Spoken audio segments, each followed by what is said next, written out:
لیکن یہ میٹرو اور یہ سب پبلک ٹرانسپورٹ وغیرہ یوز کر سکتے ہیں اگر وہ ٹریول کرنا چاہیں. اگر آپ نے ٹیکسی کو کوئی نوٹ دے رہے ہیں پیسوں کا تو اس کو بار بار دکھا کے دیں, ٹھیک ہے. جب ایک بار آپ سے نوٹ لینے کے بعد آپ کو کہے گا کہ نہیں آپ نے مجھے پیسے دیے ہیں یا اتنے پیسے دیے. پھر فیئرس کے بڑے مسئلے ہیں, بنتے کچھ فیئر لیتے کچھ ہیں.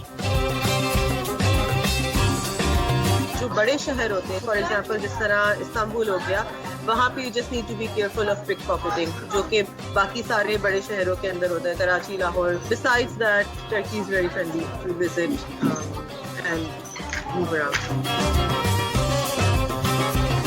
500 لوگ ہم 25 دن کے اندر لے کے جا رہے ہیں صرف گروپ ٹورز کی شکل میں. وہ بھی 500 لوگ اس صورت میں ہے کہ فلائٹیں NCOC نے پاکستان میں 50% کر دی ہیں, فلائٹیں کینسل ہو گئی ہیں, فیئرز نہیں مل رہے ایئر لائنس کے. اگر یہ فیئرز بھی مل جائیں اور فلائٹیں پراپر مل جائیں سب کو تو یہ 500 کا فگر 3 گنا زیادہ ہوگا.